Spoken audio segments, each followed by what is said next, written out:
welcome to our Lady Bible study on Ecclesiastes. We are in lesson 5 and in chapters 7 and 8. So we're going to dive right in because we're going through 2 chapters today. All right, and in chapter 7, Solomon is focusing predominantly on wisdom. All right, and in verse 1, would you mind starting us off right there? I'd love to. Chapter 7, verse 1. A good name is better than a good ointment, and the day of one's death is better than the day of one's birth. All right, so when we're looking at that, first of all, they say a good name. First of all, what is a good name? What do you think? What do you think of when you think of a good name? Well, you think of the family name and how important that is, maybe. Okay. Well, and when you look at the literal translation with the Hebrew and whatnot, and you talk about it's a character or a godly mind and life, and it's seeing yourself the way God sees. So as opposed to saying the way the world associates a good name, it's looking at it through God's eyes, which obviously sets that standard a lot higher. And he specifically says, in my version, in NIV, it says, a good name is better than fine perfume. So they use perfume. Well, one of the reasons he uses that comparison is because during his time, perfume was a very highly sought out commodity. So it was it was a precious thing. In fact, it was even more valuable at times than silver and gold. So knowing that he is comparing a good name to perfume, or that which is worth more than silver and gold. And then the other part of that verse, he says, and the day of death better than the day of birth. Now, what in the world? We always celebrate children's births, you know, the birth of a child and birthdays and all this, and yet he is saying that the day of death is better than a day of birth. Any ideas?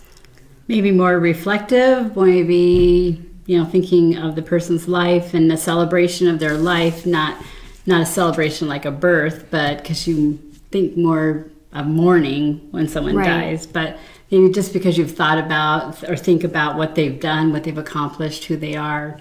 Exactly. Which is why he's pulling together the day of death and a good name and brings them and kind of marries these two ideas together. And if you look, you know, I'm going to just kind of read verses 2 to 4 here. It says, it is better to go to a house of mourning than go to a house of feasting. For death is the destiny of everyone. The living should take this to heart. Frustration is better than laughter, because a sad face is good for the heart. The heart of the wise is in the house of mourning, but the heart of fools is in the house of pleasure. Notice he keeps coming back to, and that really struck me, he kept coming back to the things that we think are so negative, or the things that we see as bad things.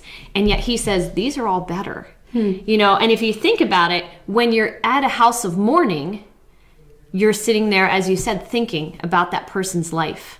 What did they accomplish? And then we start to think about, what are we doing? Reflect on ourselves, right? Exactly.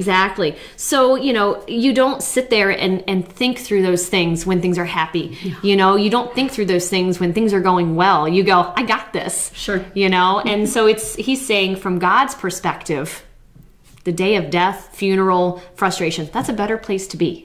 So I just thought that was really interesting because so many times in our society, in our culture, we associate that as, and we avoid bad. Those. Yeah, we want to avoid those times of, sorrow. Yeah, it's the times we want to avoid, but usually that's the time when we grow. Right. You know? And then in verse 5 to 10, I'm just going to kind of, what I found myself doing is Solomon goes more into a Proverbs writing oriented here. And in doing that, so in verse 5, he says, it is better to heed a wise man's rebuke than to listen to the song of fools. If I were to put that in today's lingo, I'd think to myself, listen to those who know more than you. You know, if you don't know something, what do? You research, you find out. You don't just jump in. So we're talking about, you know, a good name. How do we do this? He, in verses 5 through 10, is actually kind of outlining, how do you get the good name? First of all, he talks about in those first 4 measures, he says, this is important. Here's why. And then when we get to verse 5, he starts talking about, now, how do you do this? How do you acquire a good name? So in verse 5, we hear, seek godly counsel, basically. And in in verse 7. It's all right. In verse 7, he says, extortion, turns a wise man into a fool, and bribe corrupts the heart. Don't let money control you. How many times do we, come back to that verse where it says, you can't have two masters. Are you going to serve money or are you going to serve God? Pick one. So in order to make a good name, so far we have get godly counsel. Mm-hmm. We have don't let money control you. Mm-hmm. And then in verse 8, he basically says, be patient in all situations. In verse 9, he's talking about being self-controlled. Do not be quickly provoked in your spirit, for anger resides in the lap of fools. So many times when we get frustrated, we say things we don't mean. We want to pull those back. And Lindsay was talking about when I forget which chapter it was now, I apologize, where she said, less words are better, and she was talking about that verse. Well, it's exactly what he's saying here. Be self-controlled, because obviously when you're angry, you do things that you wouldn't want to do. Sure. It's not how you're going to develop a good name. And then in verse 10 he says, do not say, where were the old days better than these? For it is not wise to ask such questions. That intrigued me. That intrigued me. What do you think? Why do you think he might say that? Why should we not look at the old days as being better than these? Well, a couple things, because it takes me back to chapter 1, where he said there's nothing new under the sun. Right. And then in chapter 1, he also said we have no remembrance of earlier things. Mm-hmm. So it's... And I mean, if you're constantly looking back, in life, we're supposed to be walking forward. Mm-hmm. And if we're looking back, we're just going to stumble. We're just going to fall. Right. So, we're not going to see that pothole in the middle of the road, because you're constantly looking back over your shoulder. So, yeah, it's not wise to do that. Well, I think there's that. And I also thought about that, if we're looking back, we're not looking forward, you'll stumble. I totally agree with you on that. And I also thought, how many times do we, in a sense, kind of push away the negative things that have happened in life? Oh, sure. And just remember the good that came out out of it. Who wants to sit there and remember, all these things that went wrong? You sit there and you want to remember the good things. So we kind of push aside the bad parts of things, sure, and remember the good. So all of a sudden, our memory of what the past was is skewed. Absolutely. So, don't sit there and say the grass is greener back there. Look at what we have and enjoy what we have. And kind of sounds like what Solomon has been saying. Right. And then in verse 11 and 12, so now take into consideration, he has said, we need to attain a good name. This is important. Here's how important I think it is. Here's when to do it, the funerals and that, it's when you're reflecting, these are better times. Then he says how to do it. And then in verses 11 and 12, he says why we should attain that wisdom, why we should attain it. And he says, wisdom benefits those under the sun. There's that under the sun again. Usually those who are wise avoid many of the common pitfalls in our world. How true is that? The people that are, just kind of going out there and not thinking things through and whatnot, they're stumbling all over themselves, right? Mm-hmm. And then in verse 12, he says, wisdom is a shelter as money is a shelter. Wisdom is a protection, right? So when you have that wisdom, while it's limited, it still is a sense of shelter. You're being protected, right? So the question that I have is, how does having a good name affect the way that people view us? And how does it affect the way people view the Christian faith? What do you think? Well, what struck out to me was that your words and your name, my name being that I'm a child of God, my name has to match my actions. There has to be a connect there. And how many times is there a disconnect? Right. So the world kind of looks at us and they're confused. They're not thinking, oh wow, she's got a great name. No, they're thinking that's a confusing name. Well, and I think it tends to be what sometimes turns people off to us too. Absolutely. That's why they call us hypocrites. Exactly. Yeah. Yeah, I can't tell you how many times I've heard people say, why would I want to be there? They're nothing but a bunch of hypocrites. Sure. Does that mean we're perfect? No. No. But hopefully we handle it differently than quote unquote the world handles it. Right. Just kind of a personal story to throw in there. Last May, or right around this time, actually, we had a teacher who passed away. And he was only probably 5 or 6 years older than I am. And obviously, when you're working in a school, there's a lot that goes with that. The kids loved him. It was a huge struggle the entire day, for weeks. It was just a lot of handling things. And something I had written back then, and I remembered when we were studying this, and it was how he lived his life and the way his name affected the people around him. So I just want to read something to you. As I was holding kids as they cried, allowing them to talk about how they were feeling, their memories of this teacher, and giving them hugs, it was not how good of a teacher he was, even though he was phenomenal. It wasn't any specific one memory, but rather who he was.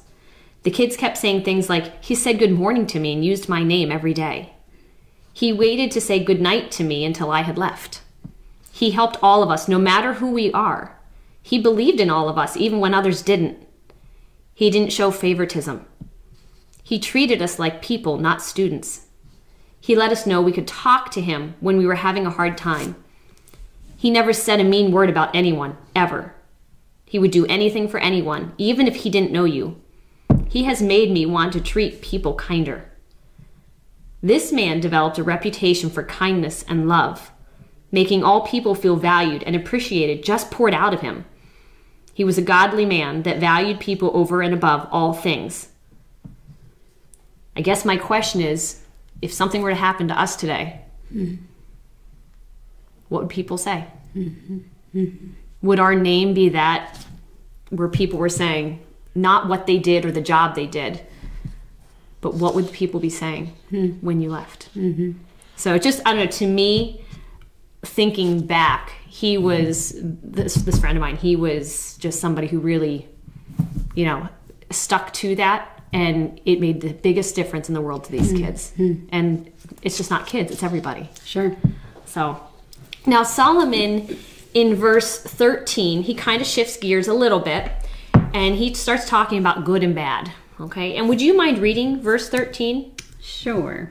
Consider the work of God, for who is able to straighten what he has bent?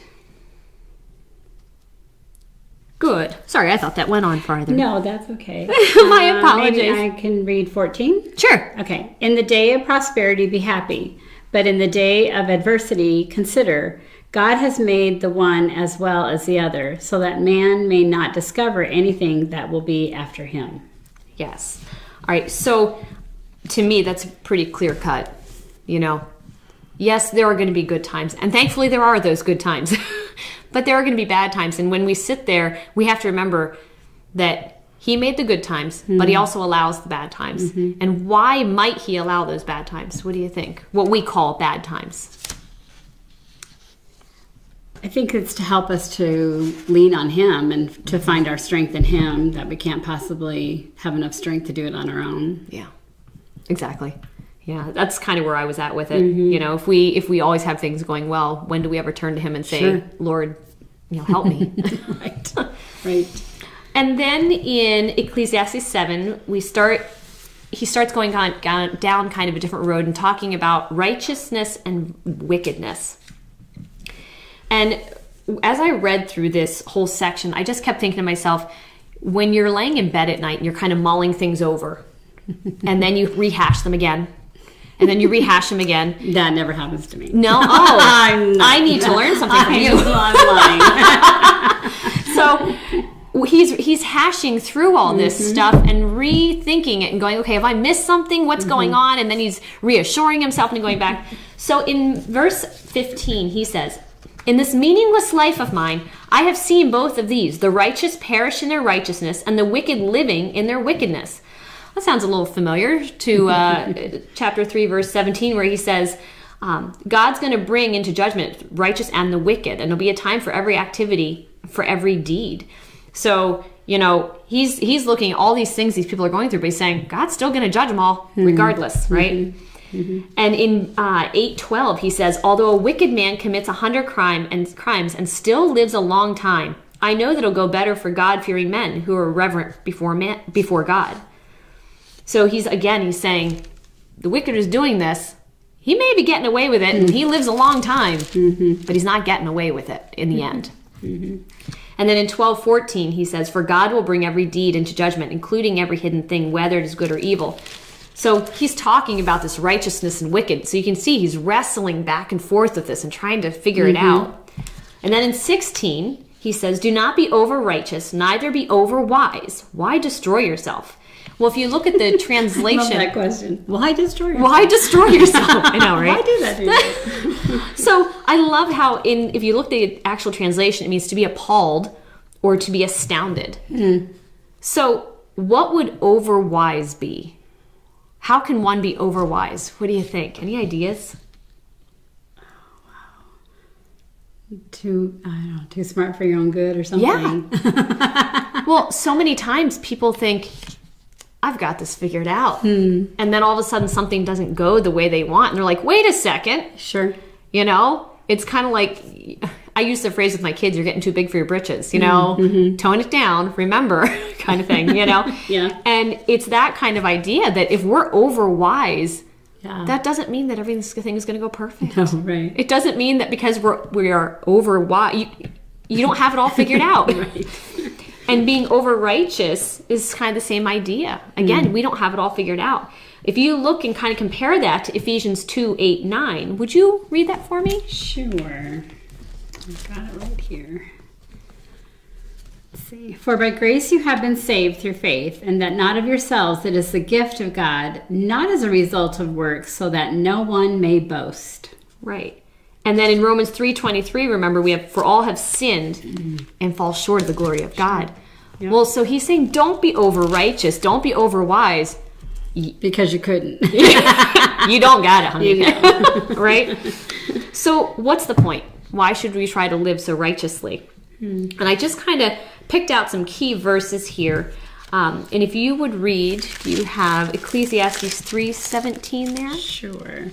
"I said to myself, God will judge both the righteous man and the wicked man, for a time for every matter and for every deed is there." Right. And then in 11:9 he says, "For you who are young, be happy while you're young, and let your heart give you joy in the days of your youth. Follow the ways of your heart and whatever your eyes see, but know that all these things God will bring you into judgment."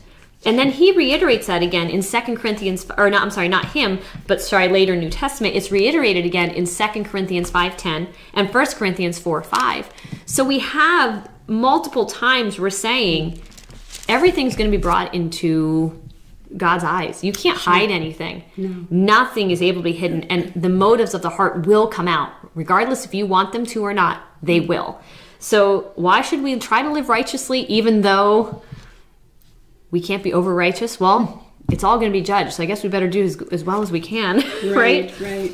All right, so if we think about this as a puzzle piece, your first puzzle piece is we have good things happen to the sinful and bad things happen to the righteous, is what it is, right? And then we have don't get too full of yourself. We all make mistakes. And then that third puzzle piece, praise God that we have a Savior who took the punishment, because everything that we do Amen.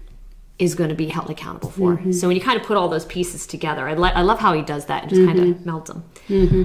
And then in Ecclesiastes 7:22-29, he kind of switches in now to warnings and observations or reflections. Would you mind reading verse 21 and 22 for me? Okay. 21. "Also, do not take seriously," this hit me, "do not take seriously all words which are spoken, lest you hear your servant cursing you." It's kind of like you've made that up, that you thinking that he's cursing you. "For you also have realized that you likewise have many times cursed others." So those same words that you think is someone's using on you, you've used those on someone. They were probably with anger or whatever. So that's how it's, yeah. It's just kind of... Well, how many times do we accidentally overhear... Wait, was that about... we always assume it's about me. Yeah. How vain is that? But No, anyhow... seriously, yeah. But anyhow, yeah. So obviously this is still applicable to today. This was not just something of Solomon's time. This is still Right. going on now. And Thousands of unfortunately, years later. now with social media, you know, people, I mean, it's everywhere. You know, you got to just leave it go. Right. And then in 7:23-29, we read, All this I tested by wisdom, and I said, I am determined to be wise, but this was beyond me. Wait a second. Wasn't he the wisest man on earth? Yeah. Oh. Yeah. So you're saying when I don't understand things, it's okay? Yeah. Whatever exists is far off and most profound. Who can discover it? So I turned my mind to understand, to investigate, and to search out wisdom and the scheme of things. I want to remember that word, the scheme of things, that phrase, because we're going to come back to that in just a moment. So he turned his mind to try to investigate and to try to figure things out through wisdom and living righteously. And then it says, and to understand the stupidity of wickedness and the madness of folly. Well, first of all, he refers to wickedness as the stupidity of wickedness. That should be a clue right there. Sure. Right? But so he has tried both paths. He's tried both things. And then he says, I find more bitter than death the woman who is a snare, whose heart is a trap, and whose hands are chains. So we know that his downfall was he had, 300 wives and 700 concubines. Something like that. You know, so, and he had been told up way ahead of time. Don't do that. Don't do that. That will be your downfall. Yeah. And guess what? It was his downfall. Imagine that. God knew what he was talking about. Sure. Right? And so he says, so he kind of brings out that the woman for him was a snare. And he says, the man who pleases God will escape her, but the sinner she will ensnare. And then in 28, we read, 27. Look, says the teacher, this is what I've discovered. Adding one thing to another, discover the scheme of things. There's that again. While I was still searching, but not finding. I found one upright man among 1,000, but not one upright woman among them all. This only have I found. God created mankind upright, but have gone in search of many schemes. All right, so the word schemes comes up multiple times. And when you look at what he's talking about there, he's talking about the different paths in life. So we're trying all these different ways. We're trying all these different ways to figure life out, when really there is only one way to figure it out. And it's through God. Right. And he even says, and I love here, and I think we do need to make clear, where he says, excuse me, I found one upright man among 1,000, but not one upright woman among them all. We need to be clear that when you look at the verbiage on this, that man is not referencing male. Man in this sense is actually referencing mankind. Yes. And the woman is simply writing a parallelism so that they have a comparison between the two. Sure. So he's if you were to kind of paraphrase this, it'd be more along the lines of nobody. Right. You know, there aren't many people. He's not just picking on women. He's not picking on women. Well, if you remember in Proverbs, he compares, you know what I mean? Proverbs, yeah. You actually, he personifies wisdom as the responsible woman. So he's not putting women down. No. It just happens to be the writing, and we obviously don't have those intricacies in the English language. Right. So if we refer back, we know that God has a plan, and man is trying to have all these schemes, and he's trying all these different paths and everything else. But in the end, God's scheme or his plan is the only one that is going to work. Because I am the way, the truth, and the life. Exactly. So the main question, I guess I would say, is how are we doing? How are you doing at living righteously? And that's something that you have to think of, and I have to think of, and we all have to think about and talk about with God and see where we're at. So that's chapter 7. Solomon kind of throws a lot of stuff at us there. And then in chapter 8, he dives into right away obedience to a king, but not before saying, who is like the wise, who knows the explanation of things? A person's wisdom brightens their face and changes its heart appearance. No, this is not a facelift. All right. So what do you think? Why I'm thinking it's kind wisdom? of like maybe the light bulb goes on. Okay. Yeah. I mean, it kind of illuminates your face like, oh, hey, okay, there's an answer to this, or... Absolutely. Yeah. I think there's that, but I agree wholeheartedly with that. I also think that when people are living in a way that they're living wisely, there's a calming peace about them. Absolutely. Yeah. You know, you see these people sometimes that are running all over the place and they're crazy and they can't they're trying to do everything the world's way. They're trying to fill that void. Yeah. And if you notice, there have been people, and I obviously don't want to say names, but like I think of people that have gone through hard times, And regardless of what that hard time is, they have that wisdom, you know, and they're living righteously and they're walking with God. And in that wisdom, Right. there's just this calming. Does that mean it's not hard? No. Right. But there's this peace and there's this calm about them. So I think that wisdom comes into play there too. Sure. So then we get into, he says, obey the king's command. Okay, we don't have a king today. No. No, we don't. But they did then. All right. So back then, the king obviously was a position of power and was a position of authority. And you didn't go against the king. The king was the end all to end all kind of thing. All right. So knowing this and knowing that if you upset the king, it could bring wrath upon you and your family, and you didn't want to do that.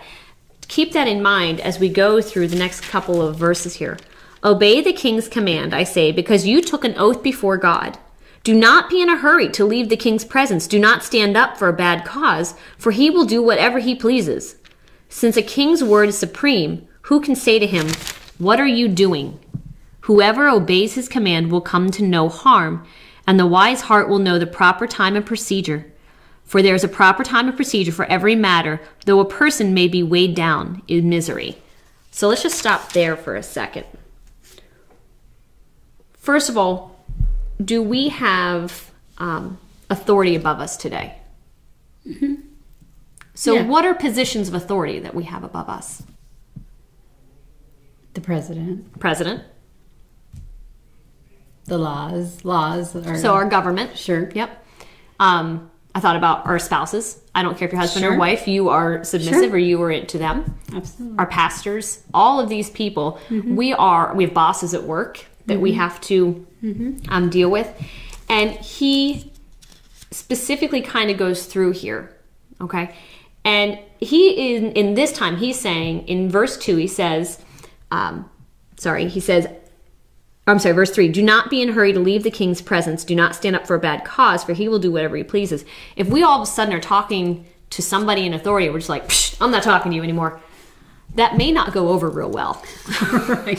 Doesn't exactly have a good name. All right. But it doesn't go over real well. And honestly, during this time, it was probably to somebody who was a personal servant of the king, is what that was in reference to. And then in verse 3 where he says, verse 4, I'm getting all my numbers mixed up. Since a king's word is supreme, who can say him, what are you doing? Well, if we talk to somebody in a way that is above us and we go, what in the world are you doing? It just doesn't show respect. It doesn't show respect. Right. It doesn't go over well. No. And then in verse 5, it says, whoever obeys his command will come to no harm, and the wise heart will know the proper time and procedure. So I thought this was really interesting. In verse 6, he then keeps going and he says there's a proper time and a procedure for every matter. Just because somebody is in authority over us doesn't mean we can't take conflict to them. It doesn't mean that we can't talk to them and we can't say, there's an issue. Can we talk about this? Sure. But that's going to come across a whole lot better than saying, what are you doing? Throwing up your arms and leaving the king and be like, psh, exactly. Right. We don't want to do that. Right. So he even tells us in here how to address this. There's a proper time and there's a proper place. You know, you don't do it in front of a bunch of people. We know that from other scripture. Right. We don't post it on Facebook. We don't post it on Facebook. No, I know. I need to go home and take that off. I know. Oh, man. Delete. Just kidding. Just kidding. All right. There's nothing there. No. I think the last one's a picture of my kid. All right. So anyhow, yeah, there's a proper time and a proper place and a way to do that with people in authority above you. And if you look even at Hebrews 13:17, this is definitely applicable to today. Do you have that one by chance? I do. Obey your leaders and submit to them, for they are keeping watch over your souls as those who have to give an account. Let them do this with joy and not with groaning, for that would be of no advantage to you. This is being written in directly in regards to pastors and those shepherding flocks. And obviously I'm talking of human flocks, not sheep. Sure. All right. But, you know, they have a job to do. And we need to be respectful of that and allow them to do that job. And then in Romans 13:1-2, they're referencing the government. Can you read that for me? Let every person be subject to the governing authorities, for there is no authority except from God, and those that exist have been instituted by God. Nice. All right, so that's kind of a hard pill to swallow sometimes. Yes. And I'm not referencing any person or anything, but I mean, even, hey, you're going 5 miles over the speed limit and you get pulled over. Right. You did wrong. Right. Right? You know, you broke the law. So we need to be respectful of those in authority above us, regardless of what you think. God has placed them there for a reason. He knows what's happening. He's not oblivious. And then in 1 Peter 2:18, they're referencing, think about it as your boss. And go ahead. Servants, be subject to your masters with all respect, not only to the good and gentle, but also to the unjust. I don't know about you. I think we've all had people that have been a little harsh and unjust. Have been a little harsh and unjust. Yes. And yet we're still subject to them. Yes. And we are still to show them respect. What does it do to our name? If we just flip out and throw our hands up or yell and scream, that's not self-control. No. That's not self-control. That's not being in control of our tongue. So we are still in authority or in subject to their authority. Right. So I guess that would be a question I would ask is, how have we handled that in the past? You know, Solomon tells us in 6, there's a proper time and a proper place. There's a lot of people in authority over us. We don't even realize it at times. But how are we handling those difficult people? You know, just because they made a decision we don't like doesn't give us permission to, you know. Sure, badmouth them. No. And then he kind of, in 14 to 16, he revisits yet again. Good things happen to bad people, and bad things, there's this whole mulling it over again, and he's going back and forth. All right, so we see that yet again. And that just kind of drives home again. Don't be discouraged by this, you know. And then finally, in verses 16 to 17, he says, when I applied my mind to know wisdom and to observe man's labor on earth, his eyes not seeing sleep day or night, then I saw all that God has done. One can comprehend what goes on under the sun. Despite all his efforts to search it out, man cannot discover its meaning. Even if a wise man claims he knows it, he cannot really comprehend it. So, I don't know, it's kind of one of those deals where I feel like it's, you know, if he's been tossing and turning and all of a sudden he finally just goes, you know what? I don't get it. Sure. And that's okay. Right. So it's okay if we don't get it. It's okay if we don't understand it. It's okay if we're frustrated. Right. The question is, how are we going to handle it? Are we going to turn to God for it, or are we going to sit there and go, and throw our hands up and yell and scream, or are we going to go, all right, God, I don't get it. It's yours. Sure. So it's kind of that resolution in himself, knowing that, all right, I just got to give this over to God and let it go. So, any questions on chapters 7 or 8? No, it's good. Good stuff. All right. Can we close in prayer? Yes. Dear Father, thank you for this time. Thank you for the opportunity just to go through your word and to talk through some things and to look and see what it is your word wants us to glean from. And Lord, just ask that you help us to remember that it's okay to not know everything. It's okay to not understand everything. It's okay to not have all the answers. The wisest man alive didn't have all the answers. It's okay, because we know that you are in control, and we know that you are sovereign, and we know that you will take care of it because that's who you are. Lord, in your precious holy name, in Jesus' name, amen.